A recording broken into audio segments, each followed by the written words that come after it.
आपका मेरे YouTube channel में स्वागत है। आज के इस वीडियो में हम भारतीय इतिहास के कुछ और प्रश्नों के उत्तर जानेंगे। यह भारतीय इतिहास का चतुर्थ और अंतिम वीडियो है। इससे पहले आप भारतीय इतिहास के 3 वीडियो देख चुके हैं। यदि आपने वे वीडियो नहीं देखे हैं तो आप डिस्क्रिप्शन बॉक्स में उनका लिंक दिए गए हैं, वहां से उन्हें देख सकते हैं। तो आइए इस वीडियो में संपूर्ण भारतीय इतिहास के कुछ ऐसे इम्पोर्टेंट प्रश्नों के उत्तर देखते हैं जो अक्सर प्रतियोगी परीक्षाओं में पूछे जाते रहे हैं। पहला प्रश्न है, प्राचीन भारतीय इतिहास की जानकारी प्राप्त करने के महत्वपूर्ण स्रोत कौन कौन से हैं? तो ऑप्शन डी इसमें सही है, उपरोक्त सभी। क्योंकि भारतीय इतिहास की जानकारी के लिए साहित्यिक स्रोतों की भी आवश्यकता होती है, पुरातात्विक स्रोतों की भी और विदेशियों के वृत्तांत की भी। प्रश्न 2 है, किस ग्रंथ को संसार का सबसे प्राचीन धार्मिक ग्रंथ माना जाता है? तो ऑप्शन ए सही है, ऋग्वेद को। प्रश्न 3 है, पुराणों की संख्या कितनी है? तो पुराणों की संख्या होती है 18। प्रश्न 4 है, 326 ईसा पूर्व में कौन सी ऐतिहासिक घटना घटित हुई थी? तो 326 ईसा पूर्व में सिकंदर ने भारत पर आक्रमण किया था। ऑप्शन बी सही है। प्रश्न 5 है, भारत में राष्ट्रीय एकता की स्थापना के लिए सर्वप्रथम प्रयत्न किसने किया था? तो ऑप्शन ए सही है, चंद्रगुप्त मौर्य ने सर्वप्रथम भारत में राष्ट्रीय एकता की स्थापना के लिए प्रयत्न किया था।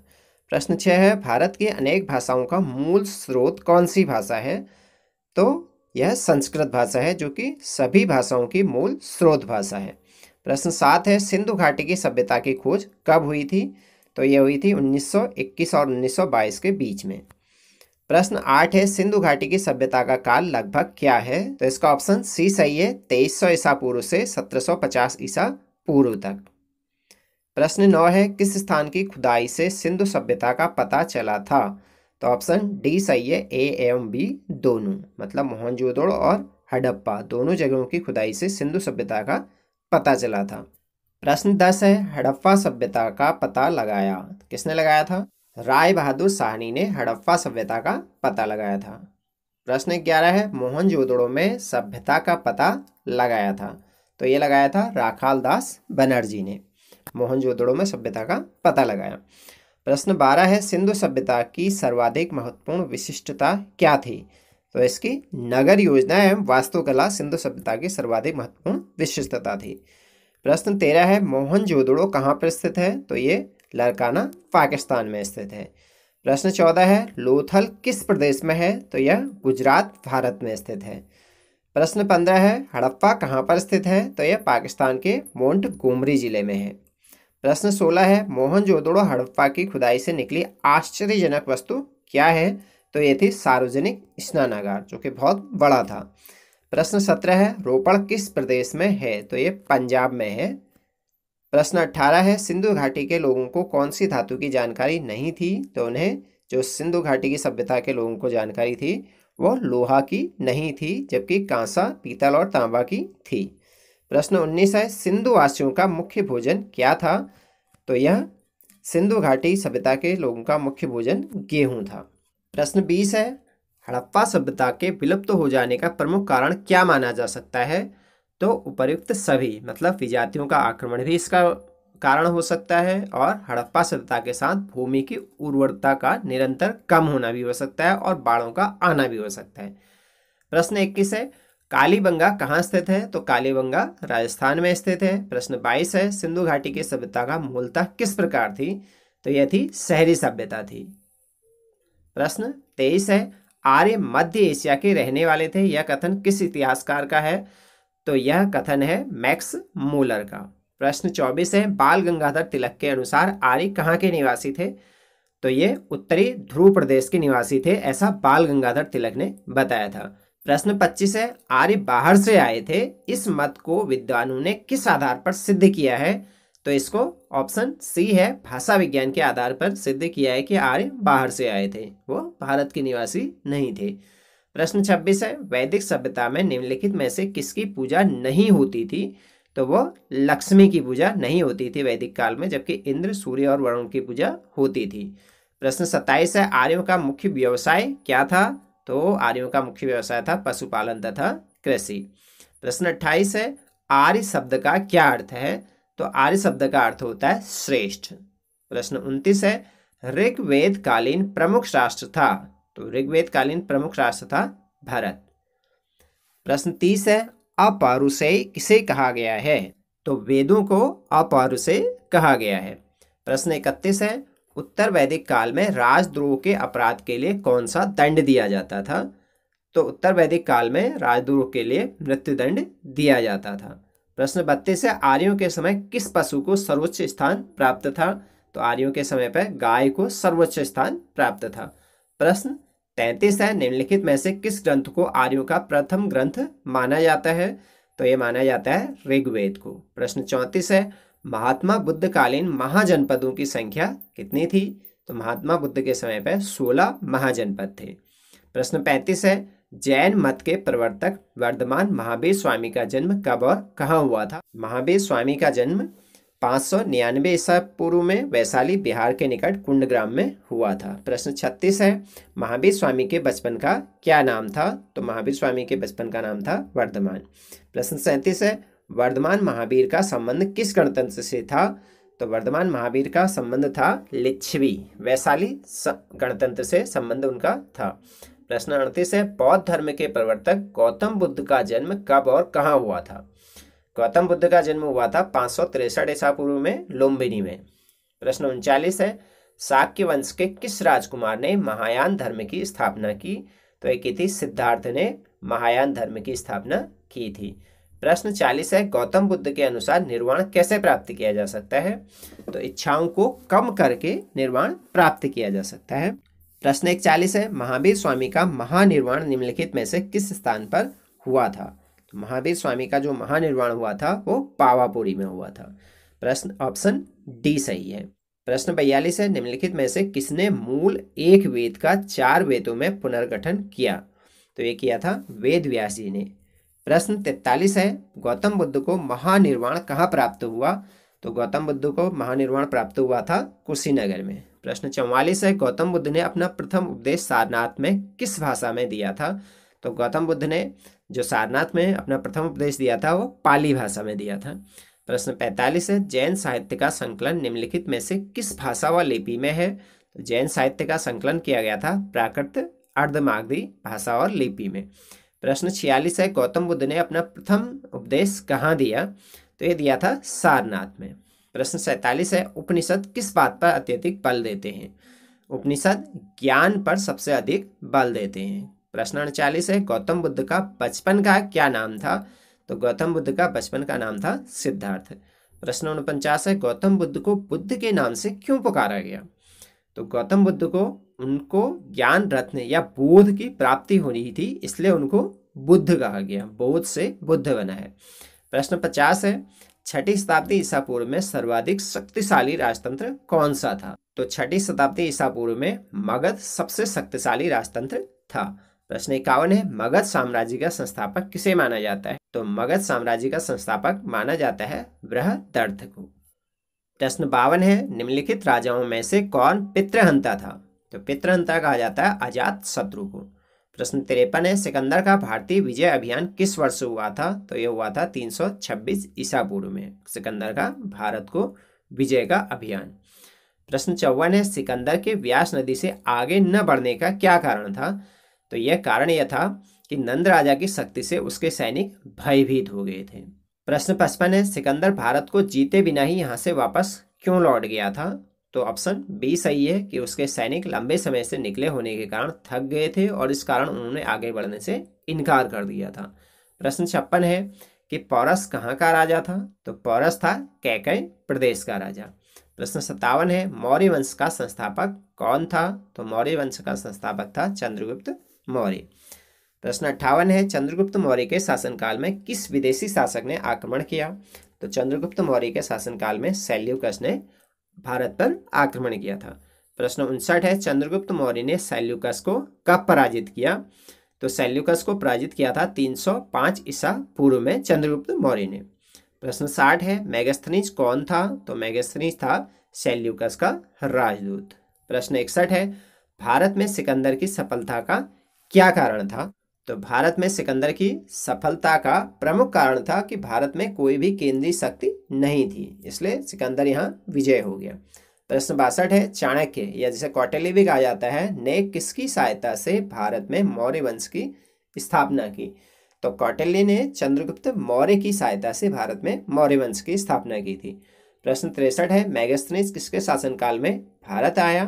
तो मेगास्थनीज चंद्रगुप्त मौर्य के शासनकाल में भारत आया था। प्रश्न 64 है, मुद्रा राक्षस का रचयिता कौन था? तो मुद्रा राक्षस का रचयिता था विशाख दत्त। प्रश्न 65 है, निम्नलिखित में से व्रसल किसे कहा गया? तो चंद्रगुप्त मौर्य को व्रसल भी कहा जाता है। प्रश्न 66 है, इंडिका का रचयिता कौन था? तो ऑप्शन डी सही है, मेगास्थनीज को इंडिका का रचयिता कहा जाता है। प्रश्न 67 है, पाटलिपुत्र निम्नलिखित में से किन शासकों की राजधानी थी? तो मौर्य शासकों की राजधानी पाटलिपुत्र थी। प्रश्न 68 है, अर्थशास्त्र की रचना किसने की थी? तो अर्थशास्त्र की रचना की थी कौटिल्य ने, जिन्हें चाणक्य भी कहा जाता है। प्रश्न 69 है, सम्राट अशोक का कार्यकाल क्या था? सम्राट अशोक का कार्यकाल 273 ईसा पूर्व से 232 ईसा पूर्व तक था। प्रश्न 70 है, अशोक की महानता का प्रमुख कारण क्या है? तो अशोक की महानता का प्रमुख कारण है शांति प्रिय नीति। प्रश्न 71 है, कलिंग युद्ध के पश्चात अशोक ने किस धर्म को अपनाया? तो कलिंग युद्ध के पश्चात अशोक ने बौद्ध धर्म अपनाया था। प्रश्न 72 है, अशोक के समय में हुई थी कौन सी बौद्ध संगीति हुई थी? अशोक के काल में हुई थी तृतीय बौद्ध संगीति हुई थी। प्रश्न 73 है, अशोक के विषय में सर्वाधिक जानकारी प्राप्त होती है? तो अशोक के बारे में सबसे ज्यादा जानकारी जो मिलती है वो अभिलेखों से प्राप्त होती है। प्रश्न 74 है, भारतीय राजनीति में निम्नलिखित में से कौन सी नीति मौर्यों की देन है? तो मौर्यों की देन है केंद्रीकृत शासन पद्धति, जो कि भारतीय राजनीति में सबसे पहले शुरू हुई थी। प्रश्न 75 है, अशोक के शिलालेखों की भाषा व लिपि क्या थी? तो अशोक के शिलालेखों की भाषा और लिपि थी प्राकृत ब्राह्मी। प्रश्न 76 है, सांची किस लिए प्रसिद्ध है? तो सांची बौद्ध स्तूपों के लिए प्रसिद्ध है। प्रश्न 77 है, मौर्यों के पतन के लिए अशोक उत्तरदायी था? तो ये कितना सही है कथन? तो ये आंशिक रूप से सही है कि मौर्यों के पतन के लिए अशोक उत्तरदायी था, क्योंकि उसने बाद में क्या था, बौद्ध धर्म अपना लिया था और वो लड़ाई झगड़ों से दूर हो गया था। प्रश्न 78 है, मौर्य प्रशासन के विषय में वर्णन मिलता है? ऑप्शन डी सही है, उपरोक्त सभी में, क्योंकि मौर्य प्रशासन के विषय में अर्थशास्त्र में भी वर्णन मिलता है, इंडिका में भी और मुद्रा राक्षस में भी। प्रश्न 79 है, मौर्य काल में गुप्तचर व्यवस्था थी? तो मौर्य काल में गुप्तचर व्यवस्था उच्च कोटि की थी। ऑप्शन ए सही है। प्रश्न 80 है, मौर्य काल में दंड व्यवस्था थी? मौर्य काल में दंड व्यवस्था बहुत कठोर थी। प्रश्न 81 है, शुंग वंश का संस्थापक था? पुष्यमित्र शंगु शुंग वंश का संस्थापक था। प्रश्न 82 है, पुष्यमित्र शंगु ने राज्य प्राप्त किया था? तो ये बृहदर्थ की हत्या करके पुष्यमित्र शंगु ने राज्य प्राप्त किया था। प्रश्न 83 है, शुंग काल में राजधर्म क्या था? तो शुंग काल में जो राजधर्म था वो ब्राह्मण था राजधर्म। प्रश्न 84 है, दक्षिण भारत में ईसा पूर्व किस साम्राज्य का विकास हुआ? ईसा पूर्व की बात कही गई है, तो इसलिए उपरोक्त सभी कथन सही हैं। मतलब ईसा पूर्व चोल, चेर और पांड्य सभी शासनकाल स्टार्ट हुए थे। प्रश्न 85 है, कुषाण वंश का सबसे प्रतापी सम्राट कौन था? तो कुषाण वंश का सबसे प्रतापी शासक या सम्राट जो था वो कनिष्क था। प्रश्न 86 है, कुषाण कहाँ के मूल निवासी थे? तो कुषाण थे गोबी प्रदेश के मूल निवासी थे। प्रश्न 87, कनिष्क के संबंध में निम्नलिखित में से कौन सा कथन सत्य है? उपरोक्त सभी कथन सत्य हैं, क्योंकि कनिष्क की राजधानी पुरुषपुर या पेशावर थी, ये भी सत्य है। वह बौद्ध मत का अनुयायी था, ये भी सत्य है। और गांधार कला का विकास इसी काल में हुआ था, ये भी सत्य है। प्रश्न 88 है, कनिष्क ने स्थापना की थी? तो कनिष्क ने शक संवत की स्थापना की थी। प्रश्न 89 है, कनिष्क की तिथि थी? तो कनिष्क की तिथि थी 78 ईस्वी। कनिष्क द्वारा स्थापित संवत को शक संवत कहा जाता है, क्यों कहा जाता है? क्योंकि शकों ने लंबे समय तक इसका प्रयोग किया था। प्रश्न 91 है, कनिष्क के शासनकाल में हुई थी? तो कनिष्क के शासनकाल में चतुर्थ बौद्ध संगीति हुई थी, अशोक के समय में तृतीय हुई थी। प्रश्न 92 है, कनिष्क को दूसरा अशोक कहते हैं, क्यों कहते हैं? समान धार्मिक नीति होने के कारण। प्रश्न 93 है, कनिष्क की राज्यसभा में कौन सा विद्वान था? तो ऑप्शन डी सही है, उपरोक्त सभी। कनिष्क की राज्यसभा में थे अश्वघोष, वसुमित्र और नागार्जुन। प्रश्न 94 है, चतुर्थ बौद्ध संगीति किसकी अध्यक्षता में हुई थी? तो चतुर्थ बौद्ध संगीति जो हुई थी वो वसुमित्र की अध्यक्षता में हुई थी। प्रश्न 95 है, कुषाण साम्राज्य के पतन का क्या कारण था? तो उपरोक्त सभी कथन सही हैं। अयोग्य उत्तराधिकारी, साम्राज्य की विशालता, प्रांतीय शासकों के विद्रोह, ये कुषाण साम्राज्य के पतन के लिए उत्तरदायी कारण थे। प्रश्न 96 है, गुप्त वंश का संस्थापक कौन था? तो गुप्त वंश का संस्थापक था श्री गुप्त। प्रश्न 97 है, गुप्त वंश का शासन प्रारंभ हुआ था, ये कब से प्रारंभ हुआ था? 319 ईस्वी से। प्रश्न 98 है, समुद्रगुप्त के काल का इतिहास जानने का सबसे महत्वपूर्ण साधन क्या है? तो समुद्रगुप्त के जो इतिहास का काल जानने का सबसे महत्वपूर्ण साधन है वह है इलाहाबाद स्तंभ पर उत्कीर्ण लेख। प्रश्न 99 है, गुप्त संवत का संस्थापक था? गुप्त संवत का जो संस्थापक था वो था चंद्रगुप्त प्रथम। प्रश्न 100 है, रामगुप्त को अपमानजनक संधि के लिए किसने विवश किया था? तो रामगुप्त को जो अपमानजनक संधि के लिए विवश किया था वो किया था शक राजा ने। प्रश्न 101 है, समुद्रगुप्त की विजयों के विषय में जानने का प्रमुख स्रोत क्या है? तो ये जो स्रोत था वो था प्रयाग प्रशस्ति, जिससे कि समुद्रगुप्त की विजयों का पता चलता है। प्रश्न 102 है, प्रयाग प्रशस्ति का रचयिता कौन था? तो ये था हरिसेन, जो कि प्रयाग प्रशस्ति का रचयिता है। प्रश्न 103 है, समुद्रगुप्त ने उत्तर व दक्षिण के राजाओं के प्रति किस प्रकार की नीति अपनाई? तो समुद्रगुप्त ने उत्तर और दक्षिण दोनों राजाओं के लिए अलग अलग नीति अपनाई थी। प्रश्न 104 है, शकों पर विजय किसने प्राप्त की थी? तो चंद्रगुप्त द्वितीय ने शकों पर विजय प्राप्त की थी। प्रश्न 105 है, हूणों को किस गुप्त शासक ने परास्त किया?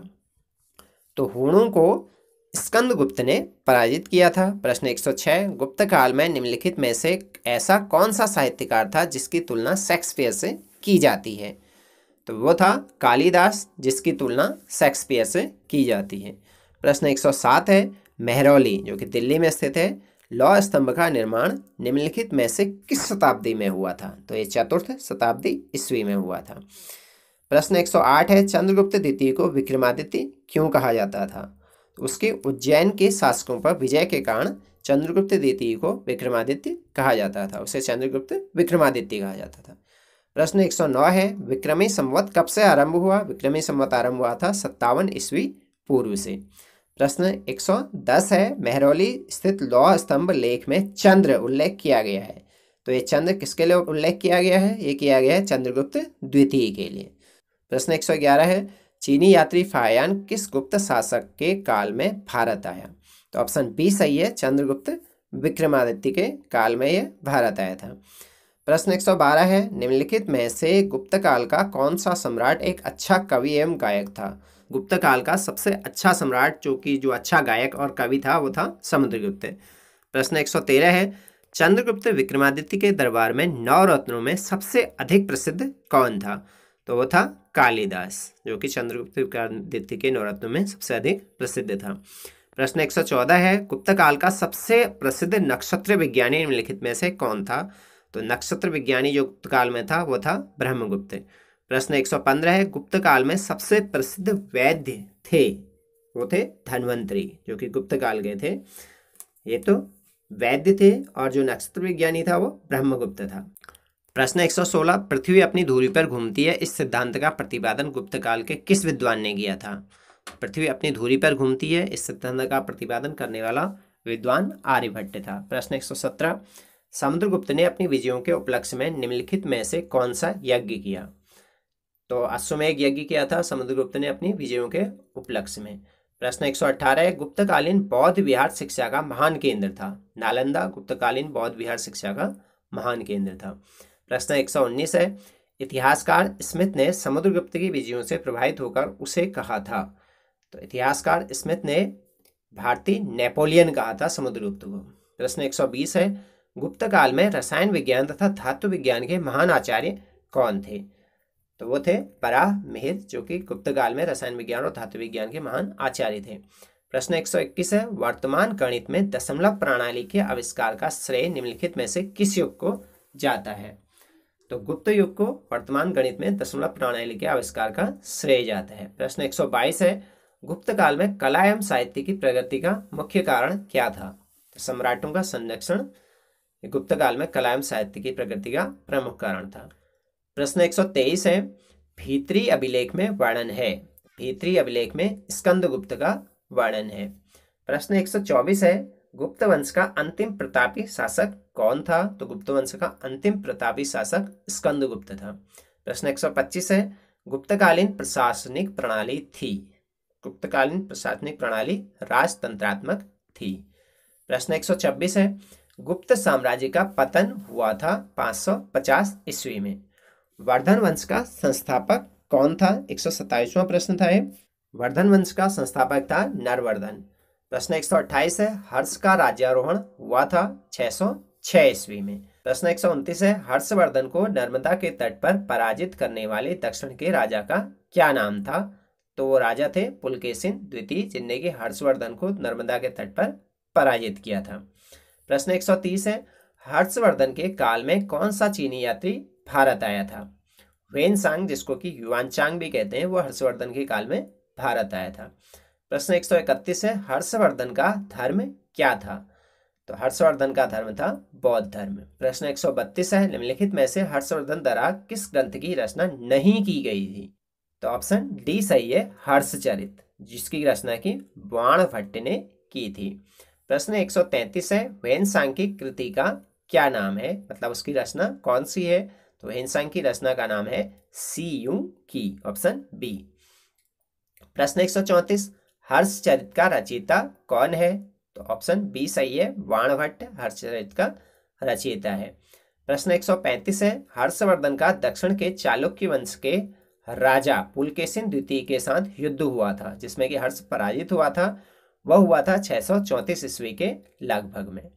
प्रश्न 136 है, हर्षकालीन दरबारी कवि बाणभट्ट ने किस प्रसिद्ध कृति की रचना की थी? तो वह की थी हर्षचरित की रचना बाणभट्ट ने। प्रश्न 137 है, पुलकेशिन द्वितीय किस वंश का राजा था? तो ये चालुक्य वंश का राजा था। प्रश्न 138 है, पल्लवों का सर्वाधिक प्रतापी राजा प्रमाणित हुआ। नरसिंह वर्मन जो प्रथम था, वो पल्लवों का सर्वाधिक प्रतापी राजा प्रमाणित हुआ था। प्रश्न 139 है, मामल्लपुरम के मंदिरों का निर्माण किसने कराया? तो पल्लव वंश से मामल्लपुरम के जो मंदिर थे उनका निर्माण कराया था। प्रश्न 140 है, त्रिकोणात्मक संघर्ष में कौन सा वंश विजयी रहा? त्रिकोणात्मक संघर्ष में राष्ट्रकूट वंश विजयी रहा था। प्रश्न 141 है, भूमि सर्वेक्षण का कार्य प्रारंभ किसने किया था? तो राजराजा ने भूमि सर्वेक्षण का कार्य प्रारंभ किया था।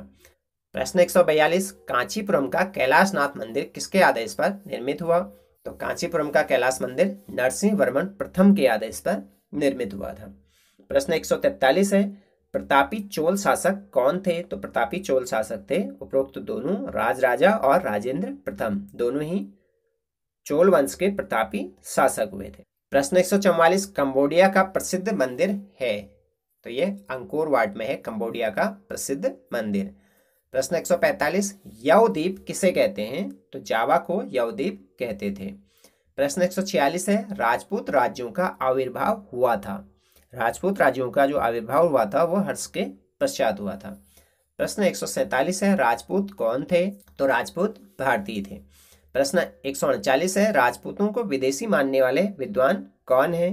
तो ऑप्शन ए सही है, टांड जो है वो राजपूतों को विदेशी मानते थे।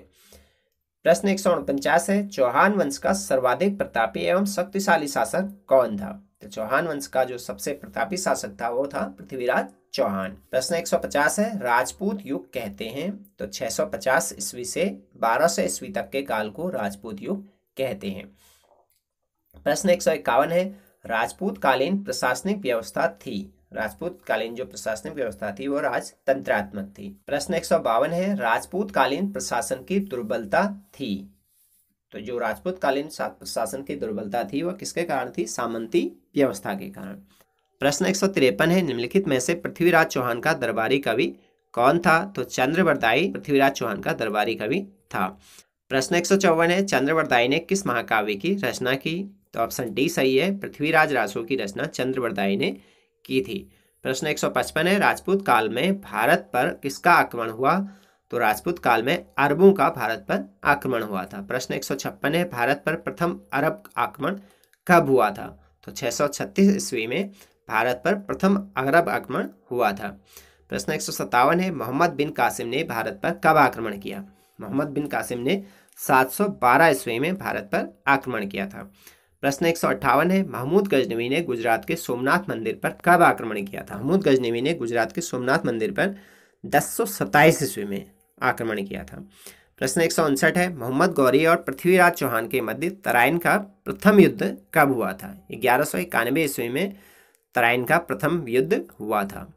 प्रश्न 160 है, तराइन अथवा थानेश्वर का द्वितीय युद्ध कब हुआ था? 1192 ईस्वी में थानेश्वर का द्वितीय युद्ध हुआ था।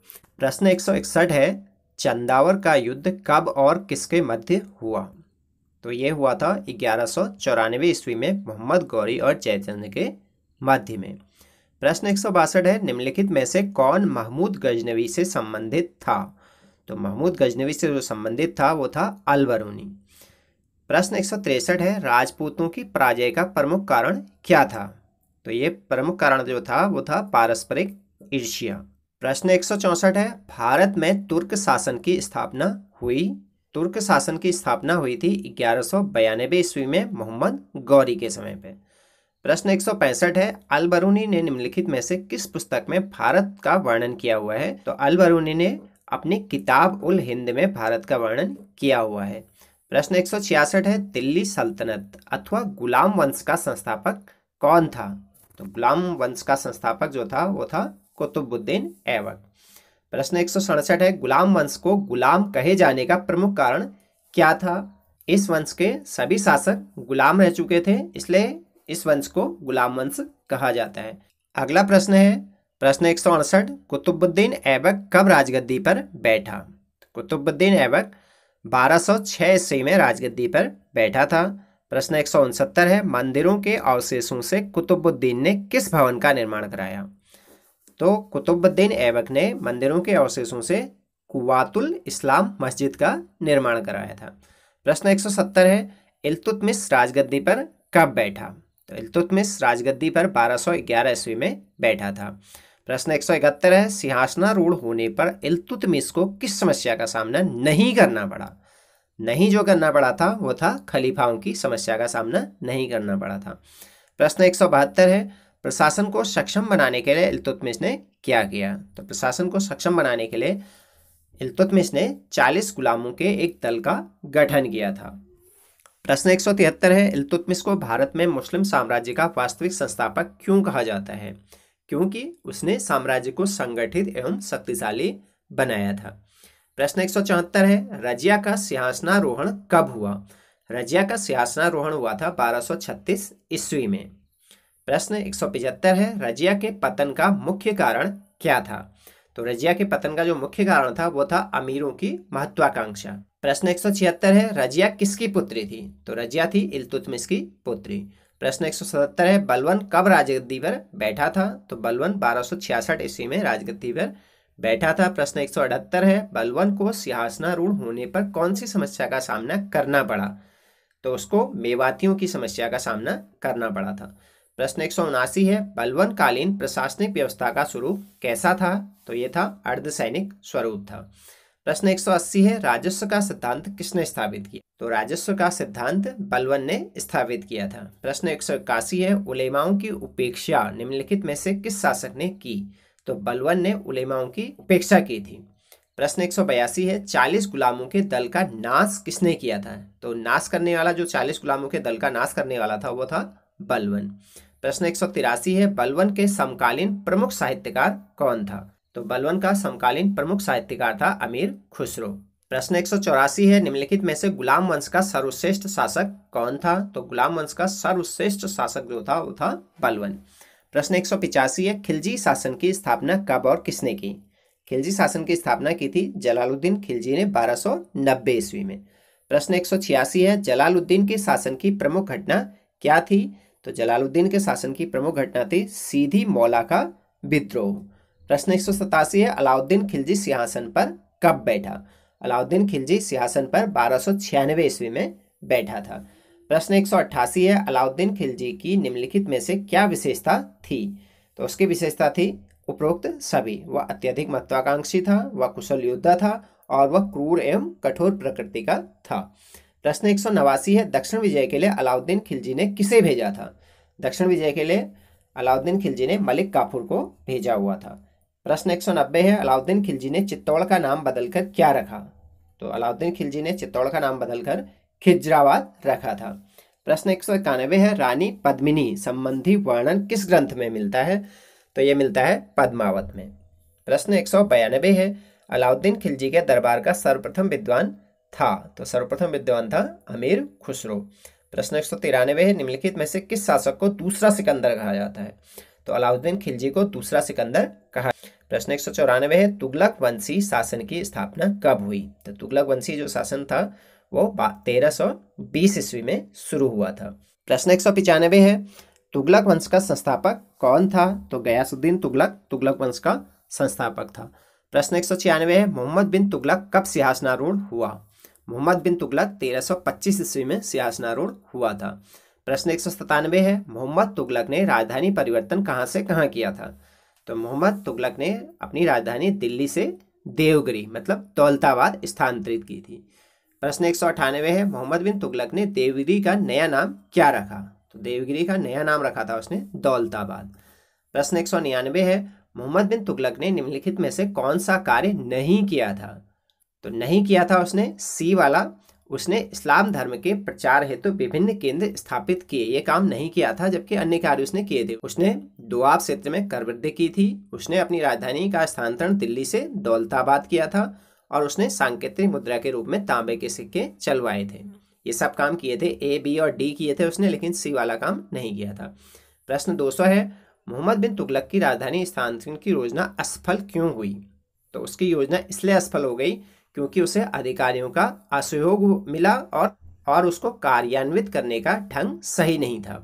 प्रश्न 201 है, सांकेतिक मुद्रा किस काल में चलाई गई? तो सांकेतिक मुद्रा जो चलाई गई थी वो 1329 से 1332 ईस्वी के मध्य में चलाई गई थी। प्रश्न 202 है, मोहम्मद बिन तुगलक को पागल कहने वाला इतिहासकार कौन है?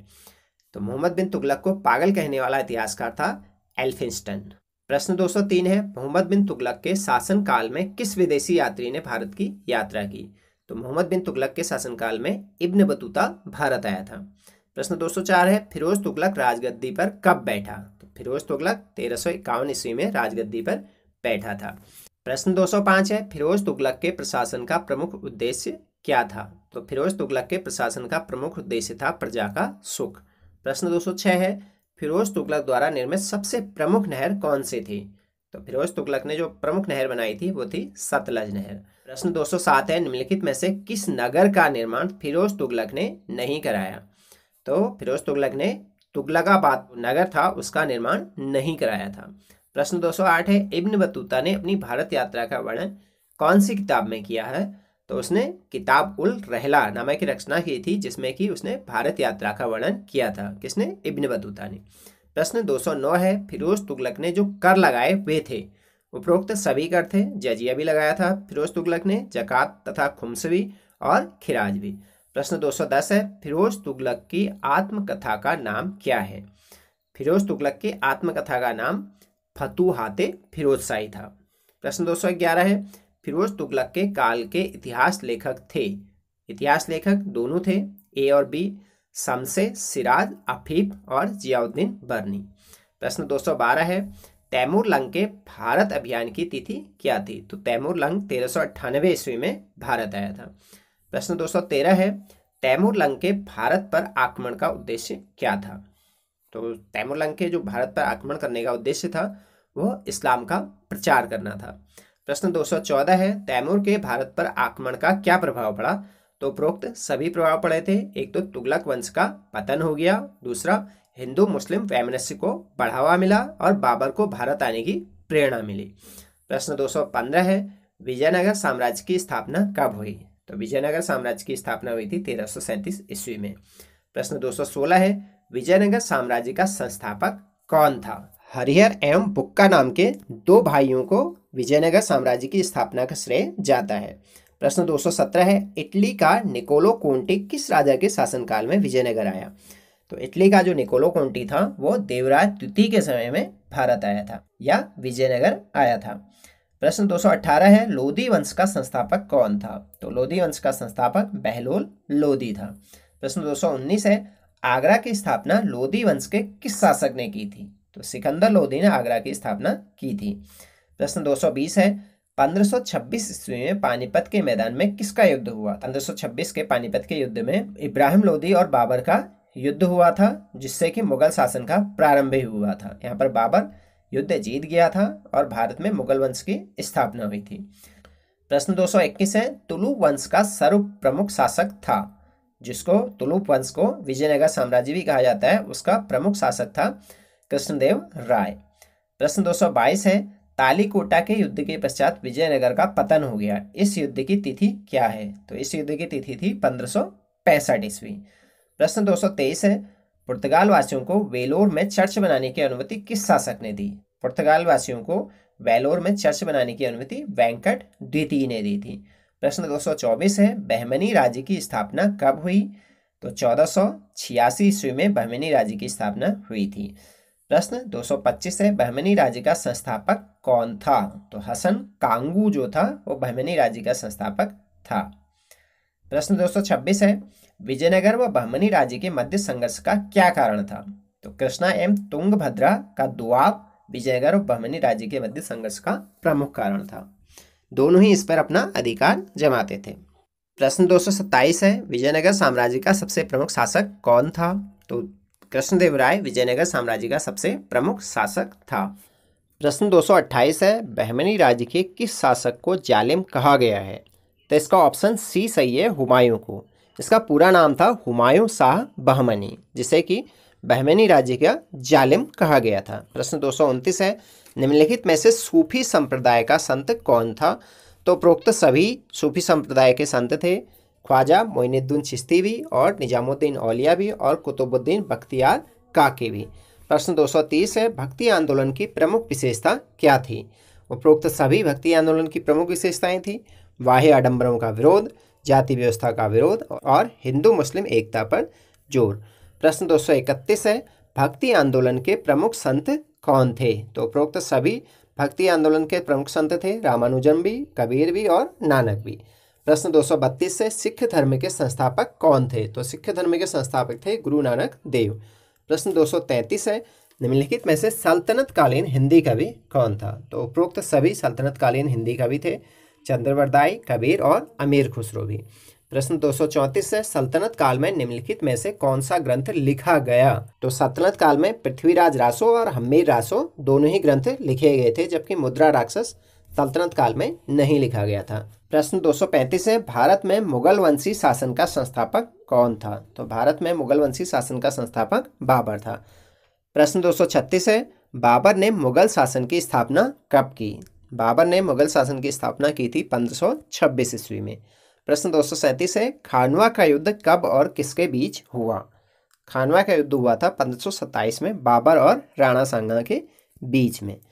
प्रश्न 238 है, बाबर का वास्तविक नाम क्या था? बाबर का वास्तविक नाम जहीरुद्दीन मोहम्मद था। प्रश्न 239 है, हुमायूं एवं शेर खां के मध्य चौसा का युद्ध कब हुआ? 1539 ईस्वी में हुमायूं और शेर खां के मध्य चौसा का युद्ध हुआ था। प्रश्न 240, हुमायूं को किस राजपूत रानी ने राखी भेजी थी? रानी कर्णवती ने हुमायूं को राखी भेजी थी। प्रश्न 241 है, निम्नलिखित में से किस मुगल बादशाह की मृत्यु सीढ़ियों से गिरने के कारण हुई थी? तो हुमायूं की मृत्यु हुई थी सीढ़ियों से गिरने के कारण। प्रश्न 242 है, बाबर ने तुजुके बाबरी में किस हिंदू राज्य को सर्वाधिक शक्तिशाली बताया है? तो विजयनगर साम्राज्य को तुजुके बाबरी में बाबर ने सबसे शक्तिशाली बताया है। प्रश्न 243 है, शेरशाह सूरी मुगल शासक हुमायूं को बिलग्राम कन्नौज के युद्ध में परास्त करने के पश्चात राजगद्दी पर बैठा, यह तिथि कौन सी थी? तो 1540 में चौसा के एक वर्ष के बाद ये बिलग्राम का युद्ध हुआ था, जिसमें कि शेरशाह सूरी जीत गया था और हुमायूं को राजगद्दी छोड़नी पड़ी थी। प्रश्न 244 है, शेरशाह सूरी ने अपनी शासन व्यवस्था में कौन से सुधार किए? तो उपरोक्त सभी सुधार किए थे उसने। केंद्रीकृत व्यवस्था की पुनर्स्थापना की थी, विभिन्न सड़कों एवं सरायों का निर्माण किया था, डाक चौकियों का निर्माण एवं नवीन मुद्रा का चलन किया था। प्रश्न 245 है, निम्नलिखित में से किस शासक ने सर्वप्रथम प्रशासन को विभिन्न प्रांतों में विभाजित किया? तो शेरशाह सूरी ने अपने प्रशासन को विभिन्न प्रांतों में विभाजित किया था। प्रश्न 246 है, शेरशाह सूरी ने निम्नलिखित में से किसका निर्माण कराया? तो शेरशाह सूरी ने ग्रैंड ट्रंक रोड का निर्माण कराया था। प्रश्न 247 है, शेरशाह सूरी की मृत्यु कैसे और किस अभियान में हुई? तो शेरशाह सूरी की मृत्यु 1545 ईस्वी में कालिंजर अभियान में गोला फटने से हुई थी। प्रश्न 248 है, अकबर का जन्म कब और कहाँ हुआ? 15 अक्टूबर 1542 ईस्वी में अमरकोट के दुर्ग में अकबर का जन्म हुआ था। प्रश्न 249 है, पानीपत का द्वितीय युद्ध कब और किसके मध्य हुआ? तो इसका ऑप्शन सी सही है। पानीपत का द्वितीय युद्ध 1556 ईस्वी में अकबर व हेमू के मध्य में हुआ था। प्रश्न 250 है, अकबर ने सर्वप्रथम दक्षिण के किस राज्य पर विजय प्राप्त की? तो अकबर ने दक्षिण के अहमदनगर राज्य पर सर्वप्रथम विजय प्राप्त की थी। प्रश्न 251 है, अकबर व राणा प्रताप के मध्य हल्दी घाटी का युद्ध कब हुआ? हल्दी घाटी का युद्ध 1576 ईस्वी में हुआ था अकबर और राणा प्रताप के बीच में। प्रश्न 252 है, दीन ए इलाही की स्थापना कब और किसने की? दीन ए इलाही की स्थापना की थी अकबर ने 1582 ईस्वी में। प्रश्न 253 है, अकबर ने कौन सी नवीन सैन्य व्यवस्था स्थापित की थी? तो अकबर ने मनसबदारी प्रथा या जो सैन्य व्यवस्था थी वो स्थापित की थी। प्रश्न 254 है, फतेहपुर सिकरी का निर्माण किसने कराया? तो अकबर ने फतेहपुर सिकरी का निर्माण कराया था। प्रश्न 255 है, अकबर के दरबार में कौन सा सर्वश्रेष्ठ गायक था? तो तानसेन अकबर के दरबार में सबसे श्रेष्ठ गायक था। प्रश्न 256 है, किस राजपूत शासक ने अकबर के समक्ष घुटने नहीं टेके? तो राणा प्रताप थे जिनने की अकबर के समक्ष घुटने नहीं टेके थे। प्रश्न 257 है, अबुल फजल ने अपने किस ग्रंथ में अकबर के विषय में वर्णन किया है? तो अबुल फजल ने अकबरनामा और आईन अकबरी दोनों में ही अकबर के विषय में वर्णन किया हुआ है। प्रश्न 258 है, जहांगीर निम्नलिखित में से किसके लिए प्रसिद्ध है?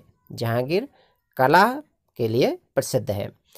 प्रश्न 259 है, जहांगीर ने किस सिख गुरु को मृत्युदंड दिया?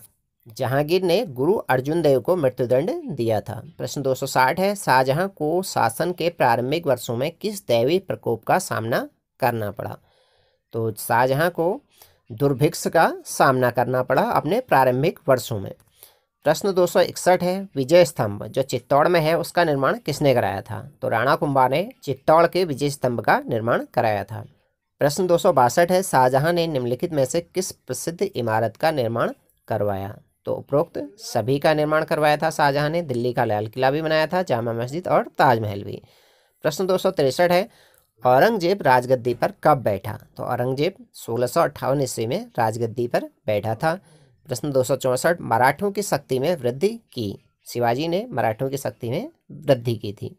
प्रश्न 265 है, इस्लाम स्वीकार न करने के अभियोग में किस सिख गुरु को फांसी की सजा दी गई? तो गुरु तेग बहादुर को इस्लाम स्वीकार न करने के अभियोग में फांसी दी गई थी।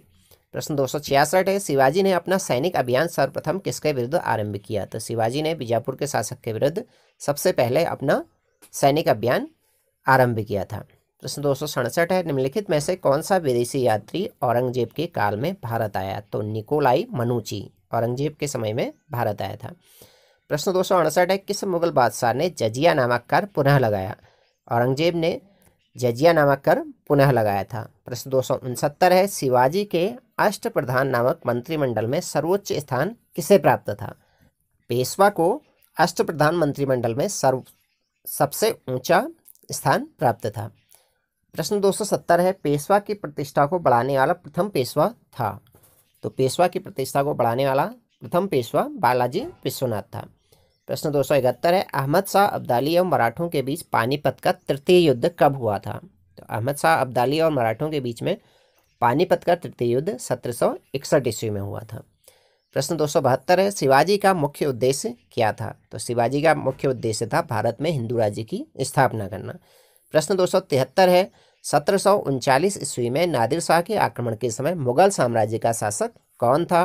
तो नादिर शाह के आक्रमण के समय पर जब उसने 1739 में भारत पर आक्रमण किया था तो उस समय मुगल साम्राज्य का शासक मोहम्मद शाह रंगीला था। प्रश्न 274 है, स्वर्ण मंदिर का निर्माण किसने करवाया था? तो स्वर्ण मंदिर का निर्माण कराया था गुरु अर्जुन देव ने। प्रश्न 275 है, खालसा पंथ की स्थापना किसने की? खालसा पंथ की स्थापना की थी गुरु गोविंद सिंह ने। प्रश्न 276 है, किसके शासनकाल में मुगल शिल्प कला में सर्वाधिक विकास हुआ? तो शाहजहां के शासनकाल में मुगल शिल्प कला में सर्वाधिक विकास हुआ, जबकि जहांगीर के समय में कला में सबसे ज़्यादा विकास हुआ था। प्रश्न 277 है, महायान हीनयान से अलग है क्योंकि यह बुद्ध को भगवान मानता है, इसलिए महायान हीनयान से अलग है। प्रश्न 278 है, विजयनगर साम्राज्य के पतन का प्रमुख कारण क्या था? तो मुसलमान शासकों की एकता विजयनगर साम्राज्य के पतन का प्रमुख कारण था। प्रश्न 279 है, नवीन पाषाण युग की प्रारंभिक बस्तियां किस स्थान पर मिली हैं? तो इसका ऑप्शन सी सही है, बुर्जहोम में नवीन पाषाण युग की बस्तियां मिली थी। प्रश्न 280 है, भगवत गीता में किसके उपदेशों का संग्रह है? तो भगवान श्री कृष्ण के उपदेशों का संग्रह भगवत गीता में है। प्रश्न 281 है, उत्तरा अभिमन्यु की पत्नी थी, वह विराटनगर की थी। विराटनगर आज कहाँ है? तो विराटनगर आजकल राजस्थान में है। प्रश्न 282 है, कलिंग प्रदेश कहाँ स्थित था? तो कलिंग प्रदेश वर्तमान उड़ीसा में स्थित था। प्रश्न 283 है, कश्मीर का प्रसिद्ध इतिहास राजतरंगिणी किसने लिखा था? तो राजतरंगिणी का लेखक था कल्हण। प्रश्न 284 है, राणा प्रताप पराजित हुए थे? तो राणा प्रताप पराजित हुए थे हल्दी घाटी के युद्ध में। प्रश्न 285 है, मध्ययुगीन राजाओं की आय का मुख्य स्रोत क्या था? तो भू राजस्व ही मध्ययुगीन राजाओं की आय का प्रमुख स्रोत था। प्रश्न 286 है, आर्यावर्त एक देश का प्राचीन नाम है, यह किस देश का प्राचीन नाम है? तो यह भारत का प्राचीन नाम है। प्रश्न 287 है, सिंहासनारूढ़ होने के पश्चात अशोक ने कौन सी उपाधि धारण की? तो सिंहासनारूढ़ होने के पश्चात अशोक ने देव नाम प्रिय नामक उपाधि धारण की थी। प्रश्न 288 है, धोलिका जिसे देहली कहा जाता है उस नगर का 736 AD में किसने निर्माण किया? तो तोमरों ने धोलिका नामक नगर का 736 AD में निर्माण किया था। प्रश्न 289 है, भारतीय इतिहास में 700 से 1200 ईस्वी के काल को किस नाम से जाना जाता है? तो 700 से 1200 ईस्वी के काल को राजपूत युग के नाम से जाना जाता है। प्रश्न 290 है, निम्नलिखित में से कौन सा भवन अलाउद्दीन खिलजी ने नहीं बनवाया? अलाउद्दीन खिलजी ने पंचमहल नहीं बनवाया था। प्रश्न 291 है, 8वीं शताब्दी में विश्व के सबसे बड़े बौद्ध मंदिर का निर्माण कहाँ हुआ? तो 8वीं शताब्दी में बीरी बुदूर में सबसे बड़े बौद्ध मंदिर का निर्माण हुआ था। प्रश्न 292 है, निम्नलिखित में से महान चेर सम्राट कौन था? तो सेनागुत्तेबम जो था वह महान चेर सम्राट था। प्रश्न 293 है, भक्ति आंदोलन का जनक किसे माना जाता है? तो रामानुजाचार्य को भक्ति आंदोलन का जनक माना जाता है। प्रश्न 294 है, मंगोल कहाँ के निवासी थे? तो मंगोल मंगोलिया के निवासी थे। प्रश्न 295 है, बाबर कहाँ का निवासी था? तो बाबर फरगना का निवासी था। प्रश्न 296 है, औरंगजेब ने शिवाजी का दमन करने के लिए सर्वप्रथम किसे भेजा? तो औरंगजेब ने शिवाजी का दमन करने के लिए शाइस्ता खां को सबसे पहले भेजा था। प्रश्न 297 है, कश्मीर में निसात तथा शालीमार बागों की स्थापना किस मुगल सम्राट ने कराई? जहांगीर ने निसात और शालीमार बाग की स्थापना कश्मीर में की थी। प्रश्न 298 है, खजुराहो मंदिरों का निर्माण सन 900 से 1150 ईस्वी के मध्य चंदेल शासकों द्वारा कराया गया था, ये किस राज्य में स्थित हैं? तो चंदेल शासकों ने जो खजुराहो मंदिर का निर्माण किया था ये मध्य प्रदेश राज्य में स्थित है। प्रश्न 299 है, महाबलीपुरम के रथों को बनवाया था? महाबलीपुरम के रथों को कांची के पल्लवों ने बनवाया था। प्रश्न 300 है, विश्व के इतिहास में अशोक ही ऐसा महान शासक था जिसने युद्ध का परित्याग किया। प्रश्न 301 है, शिवाजी के राज्य की आय का प्रमुख साधन क्या था? तो शिवाजी के राज्य के आय का प्रमुख साधन चौथ तथा सरदेशमुखी था। प्रश्न 302 है, निम्नलिखित किस घटना के पश्चात पेशवा द्वारा संचालित राज्य 5 स्वतंत्र राज्यों में विभाजित हो गया? तो इसका उत्तर है अहमद शाह अब्दाली के साथ पानीपत का तृतीय युद्ध 1761 ईस्वी के पश्चात पेशवा द्वारा संचालित राज्य 5 स्वतंत्र राज्यों में विभाजित हो गया। प्रश्न 303 है, हिंदू समाज से संपर्क के कारण मुस्लिम समाज में ऑप्शन बी सही है वर्ग विभेद की भावना का उत्कर्ष हुआ। प्रश्न 304 है, विजयनगर साम्राज्य के अवशेष कहाँ से प्राप्त हुए हैं? तो डंपी से विजयनगर साम्राज्य के अवशेष प्राप्त हुए हैं। प्रश्न 305 है, शिवाजी ने अफजल खां का वध कब किया था? तो शिवाजी ने 1659 ईस्वी में अफजल खां का वध किया था। प्रश्न 306 है, पानीपत के तृतीय युद्ध जो कि 1761 में हुआ था, इसमें मराठों की पराजय का सर्वाधिक महत्वपूर्ण कारण क्या था? तो ये इसमें सबसे महत्वपूर्ण कारण जो पानीपत के तृतीय युद्ध में था वो था सदाशिवराव भाऊ का अकुशल सैन्य संचालन। प्रश्न 307 है, त्रिभुज का क्षेत्रफल निकालने की विधि का प्रतिपादन किसने किया था? तो ऑप्शन सी सही है, आर्यभट्ट ने सबसे पहले त्रिभुज का क्षेत्रफल निकालने की विधि का प्रतिपादन किया था। प्रश्न 308 है, भारत की खोज किसने की? तो भारत की खोज की थी वास्को डिगामा ने, और अमेरिका की खोज की थी कोलंबस ने, और चीन की खोज की थी मार्को पोलो ने। प्रश्न 309 है, वास्को डिगामा भारत के कालीकट बंदरगाह पर कब पहुंचा था? तो ये पहुंचा था 1498 ईस्वी में भारत के कालीकट बंदरगाह पर। प्रश्न 310 है, ईस्ट इंडिया कंपनी की स्थापना कब हुई? ईस्ट इंडिया कंपनी की स्थापना हुई थी 1600 ईस्वी में। प्रश्न 311 है, यूनाइटेड डच इंडिया कंपनी की स्थापना कब हुई? 1602 ईस्वी में यूनाइटेड डच इंडिया कंपनी की स्थापना हुई थी। प्रश्न 312 है, काल कोठरी की घटना कब हुई? तो काल कोठरी की घटना हुई थी 20 जून 1756 ईस्वी को। प्रश्न 313 है, प्लासी का युद्ध कब हुआ तथा इसमें अंग्रेजों ने किसे पराजित कर अंग्रेजी राज्य की जड़ें भारत में मजबूत की? प्लासी का युद्ध हुआ था 23 जून 1757 ईस्वी में। इसमें बंगाल के नवाब सिराजुद्दौला को हराकर भारत में अंग्रेजों ने अपनी जड़ें मजबूत की थी। प्रश्न 314 है, बक्सर का युद्ध कब हुआ? बक्सर का युद्ध हुआ था 23 अक्टूबर 1764 ईस्वी में। प्रश्न 315 है, बक्सर के युद्ध में अंग्रेजों ने किसको पराजित किया? बक्सर के युद्ध में अंग्रेजों ने उपरोक्त तीनों को पराजित किया था, अवध के नवाब शुजाउद्दौला को, और मुगल बादशाह शाह आलम द्वितीय को, और बंगाल के नवाब मीर कासिम की संयुक्त सेना को पराजित किया था। प्रश्न 316 है, बंगाल में द्वैत शासन मतलब दोहरे शासन की स्थापना कब हुई थी? तो ये हुई थी 1765 ईस्वी में, जो दोहरा शासन कहा जाता था उसकी स्थापना हुई थी।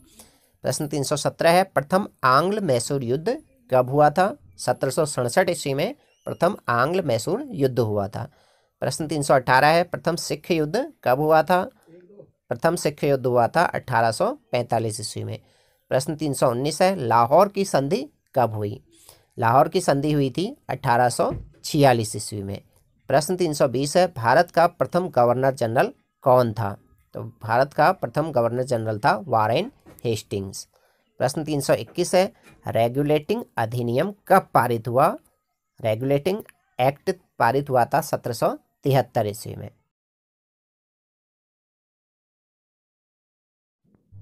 इस भाग का पहला प्रश्न है, भारत में पश्चिमी शिक्षा पद्धति का मैग्ना कार्टा किसे कहा जाता है? तो इसका उत्तर है बी ऑप्शन सही है, वुड्स डिस्पैच 1854 को मैग्ना कार्टा कहा जाता है।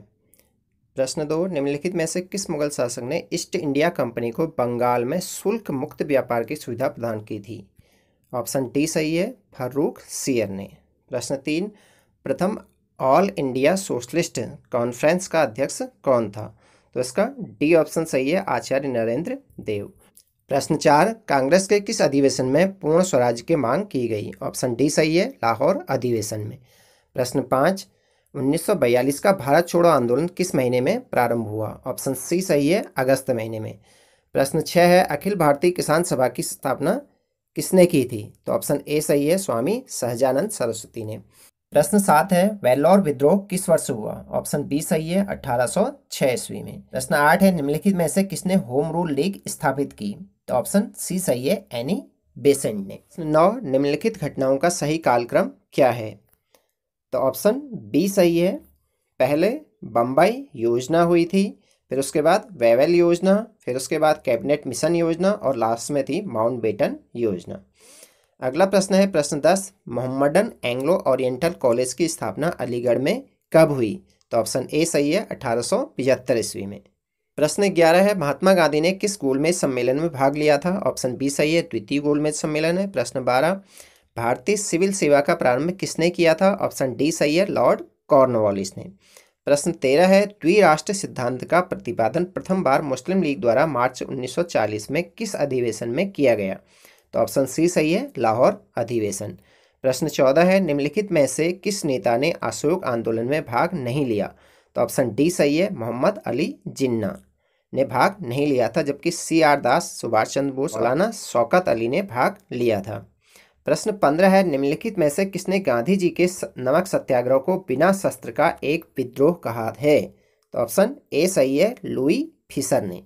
प्रश्न 16 है, निम्नलिखित में से कौन सही सुमेलित है? तो ऑप्शन डी सही है, A आजाद, अल हिलाल सही ऑप्शन है। प्रश्न 17 है, भारत के किस हिस्से में गदर पार्टी ने 21 फरवरी 1915 ईस्वी को सशस्त्र विद्रोह की योजना बनाई? तो ऑप्शन ए सही है, पंजाब में। प्रश्न 18 है, निम्नलिखित स्वतंत्रता सेनानियों में से कौन वकील नहीं थे? तो ऑप्शन बी सही है, सुभाष चंद्र बोस। प्रश्न 19 है, संगम काल का प्रसिद्ध तमिल व्याकरण ग्रंथ था? ऑप्शन बी सही है, तोल कप्पियम। प्रश्न 20 है, वैदिक युग में निम्नलिखित में से कौन एक जनजाति संगठन नहीं था? तो ऑप्शन डी सही है, गोप। प्रश्न 21 है, नौजवान सभा का गठन किस वर्ष किया गया था? ऑप्शन ए सही है, 1926 में। प्रश्न 22, आर्यों का भारत में प्रथम स्थायी निवास था? ऑप्शन ए सही है, सप्त सिंधु। प्रश्न 23, संगम वंश की स्थापना किसने की? ऑप्शन बी सही है, हरिहर फर्स्ट एवं बुक्का फर्स्ट ने। 24वां प्रश्न है, आहत या पंच मार्क क्या है? तो ऑप्शन डी सही है, सिक्का। प्रश्न 25, समाधान H किससे संबंधित है? तो ऑप्शन सी सही है, परवर्ती हड़प्पी संस्कृति। प्रश्न 26 है, निम्नलिखित में से कौन वैदिक वाङ्मय में सम्मिलित नहीं किया गया है? तो ऑप्शन डी सही है, स्मृतियां। प्रश्न 27, प्राचीन भारत में विशालतम एकास्मक मूर्ति कहाँ बनी? ऑप्शन ए सही है, श्रवणबेल गोला में। प्रश्न 28 है, उपनिषद दर्शन का प्रमुखता संबंध है? ऑप्शन बी सही है, ब्रह्म ज्ञान से। प्रश्न 29 है, निम्नलिखित भारतीय देवताओं में से किसे 6 मुखों वाला दिखाया गया है? तो ऑप्शन डी सही है, कार्तिकेय को। प्रश्न 30, संगम थी? ऑप्शन सी सही है, साहित्यिक अकादमी। प्रश्न 31, अंत्यज शब्द का प्रयोग होता है? ऑप्शन डी सही है, उपरोक्त में से किसी के लिए भी नहीं। प्रश्न 32, संगम साहित्य की रचना की गई थी? ऑप्शन ए सही है, तमिल में। प्रश्न 33 है, प्रथम धातु जिससे औजार बनाए गए क्या थी? ऑप्शन सी सही है, तांबा। प्रश्न 34, बौद्ध साहित्य में पशुओं को कहा गया है? ऑप्शन बी सही है, सुखदा। प्रश्न 35, प्राचीन भारत में किस खेल को चतुरंग के नाम से जाना जाता था? तो ऑप्शन डी सही है, शतरंज को। प्रश्न 36 है, वेसर शैली में निर्मित मंदिर पाए जाते हैं? ऑप्शन सी सही है, दक्षिणापथ में। प्रश्न 37 है, निम्नलिखित में से किसने जैन धर्म को राजकीय संरक्षण प्रदान नहीं किया? तो ऑप्शन ए सही है, सातवाहन वंश ने। प्रश्न 38 है, चतुर्थ बौद्ध सम्मेलन का आयोजन किसके शासनकाल में हुआ था? तो ऑप्शन डी सही है, कनिष्क के शासनकाल में। प्रश्न 39 है, जैन धर्म में प्रथम तीर्थंकर कौन था? तो ऑप्शन बी सही है, ऋषभदेव। प्रश्न 40 है, स्यादवाद किससे संबंधित है? ऑप्शन बी सही है, जैन दर्शन से। प्रश्न 41, निम्नलिखित में से कौन जैन धर्म के पंच महाव्रतों में सम्मिलित नहीं है? तो ऑप्शन डी सही है, त्याग। प्रश्न 42, भारत का प्रारंभिक व्याकरण शास्त्री कौन था? ऑप्शन ए सही है, पाणिनि। प्रश्न 43 है, निम्नलिखित में से कौन सा पहलू कौटिल्य के अर्थशास्त्र में वर्णित नहीं है? तो ऑप्शन बी सही है, कृषि की पद्धति। प्रश्न 44 है, ऋग्वैदिक देवमंडल में सबसे महत्वपूर्ण देवता कौन था? तो ऑप्शन सी सही है, इंद्र। प्रश्न 45 है, 6ठी शताब्दी ईसा पूर्व में महाजनपदों की संख्या क्या थी? ऑप्शन बी सही है, 16 महाजनपद कहा जाता था। प्रश्न 46, सिकंदर ने भारत पर किस वर्ष में आक्रमण किया? ऑप्शन ए सही है, 326 ईसा पूर्व में। प्रश्न 47 है, इनमें से किस स्रोत से भारत रोम व्यापार का संकेत मिलता है? तो ऑप्शन बी सही है, प्लिनी की नेचुरल हिस्ट्री से। प्रश्न 39 है, निम्नलिखित में से किस शासक और उसकी उपलब्धियों के विषय में केवल अभिलेख से जानकारी मिलती है? तो ऑप्शन सी सही है, खारवेल शासक की उपलब्धियों से। प्रश्न 49, किसने कहा था कि इतिहास सभी विद्याओं की माता है? ऑप्शन बी सही है, प्लेटो ने कहा था। प्रश्न 50 है, न्यूटन के सिद्धांत से बहुत पहले किसने गुरुत्वाकर्षण के सिद्धांत को प्रतिपादित किया था? ऑप्शन बी सही है, ब्रह्मगुप्त ने। प्रश्न 51, वल्लभी संवत किससे अभिन्न है? ऑप्शन डी सही है, गुप्त संवत से। प्रश्न 52, अजंता चित्रकला का संबंध है? ऑप्शन ए सही है, बौद्ध धर्म से। प्रश्न 53 है, बंगाल का प्राचीन नाम था? तो इनमें से कौन सा सही है? ऑप्शन सी सही है, गौड़।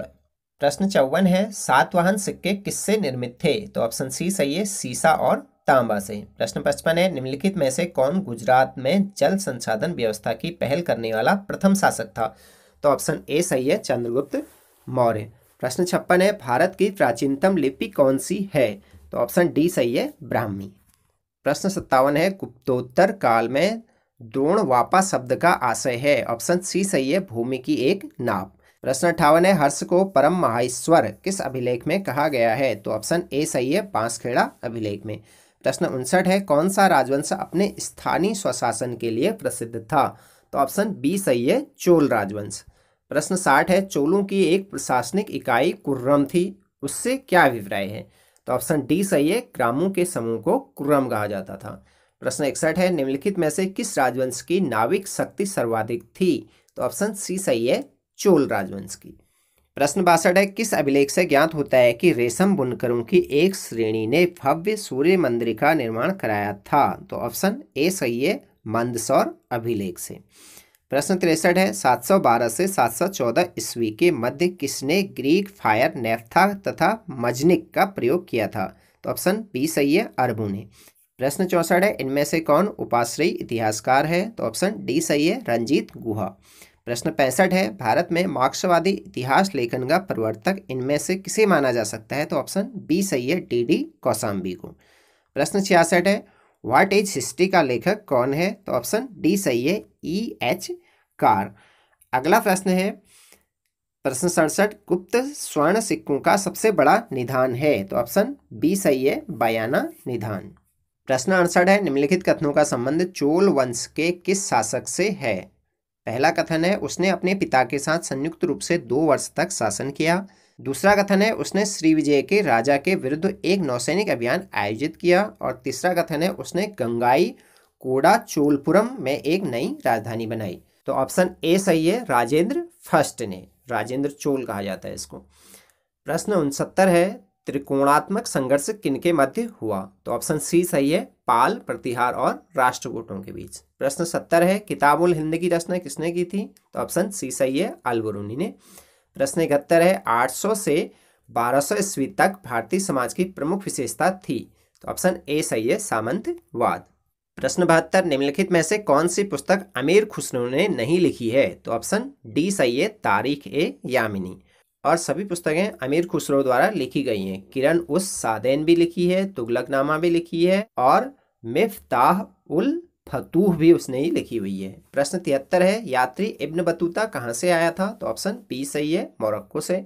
प्रश्न 74 है, सहना ए मंडी निगरानी करता था किसकी? बाजार की।